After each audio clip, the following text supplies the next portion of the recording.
असां पंहिंजी रोज़मर्रा ज़िंदगीअ में अहिड़ियूं केतिरियूं ई शयूं बिना कंहिं ख़ौफ़ जे इस्तेमालु कंदा रहंदा आहियूं जिन बाबति कॾहिं कंहिं सोचियो बि न हूंदो त उहे नुक़सानकार बि थी सघनि थियूं, पर हक़ीक़त में उहे सिहत लाइ नुक़सानकार साबित थींदियूं आहिनि। हिते असां कुझु अहिड़ियूं शयूं ॿुधाईंदासीं जिन जे इस्तेमाल में एहतियात न करणु तव्हांखे ख़तरनि में विझी सघे थो। कपिड़े वारो थेलो। प्लास्टिक शयुनि जे इस्तेमाल खां बचण लाइ केतिरा ई माण्हू कपिड़े जो ठहियल थेलो इस्तेमालु कंदा आहिनि जंहिंमें उहे सब्जियूं, भाॼियूं ऐं फ्रूट विझंदा आहिनि। आमतौर ते उन थेले खे साल या 2 सालनि खां पोइ पाणी सां धोई साफ़ कयो वेंदो आहे, जेको हिकु ख़तरनाक अमल आहे।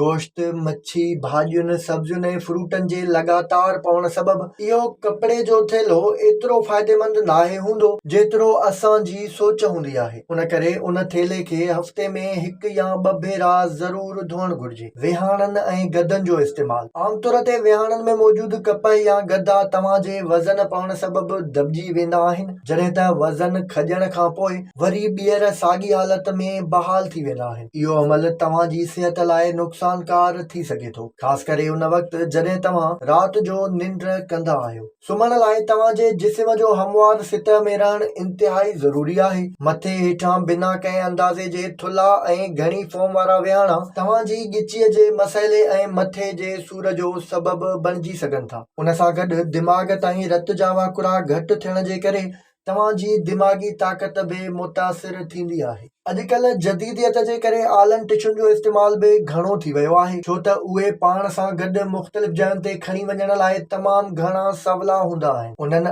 आलनि टिशूज़ ते हिक ई जिस्म जे मुख़्तलिफ़ हंधनि तां सफ़ाई करण सबबि सिहत लाइ हानिकार बैक्टीरियाज़ चिंबिड़ी वेंदा आहिनि, जेकी तव्हांजे सॼे जिस्म ते फैलिजी वञनि था। ॾंदनि वारी पेस्ट। ॾंदनि वारी हर पेस्ट तव्हां लाइ एतिरी फ़ाइदेमंद नाहे हूंदी जेतिरी तव्हां उमीद रखो था। कुझु पेस्टुनि में क्रिस्टल्स या प्लास्टिक जा ज़रड़ा मौजूदु हूंदा आहिनि, जिन में वात ऐं जिस्म जी गॾियल सिहत लाइ केतिरा ई ज़हरीला मादा हूंदा आहिनि, जेके मुख़्तलिफ़ मसइलनि जो सबबु बणिजी सघनि था। उन सां गॾु लगातार हिक ई पेस्ट जो इस्तेमालु ऐं उन जो ज़ाइको तव्हांजे वात में मौजूदु जरासीमनि खे आदी बणाए छॾींदो आहे, जंहिंजे करे केतिरनि ई महीननि ऐं सालनि खां हिक ई इस्तेमालु थींदड़ पेस्ट तव्हांजे ॾंदनि खे एतिरो साफ़ नाहे करे सघंदी जेतिरो हुन पहिरें भेरे कयो हूंदो आहे। उन करे उहो बि ज़रूरी आहे त थोरे थोरे वक़्त खां पोइ पंहिंजी पेस्ट जी चूंड बि मटाईंदा रहो ऐं प्लास्टिक जा ज़रा मिलियल पेस्ट खां मुकमल तौर पासो कयो। उन खां सवाइ औरतुनि जी मेकअप हटाइण वारी कप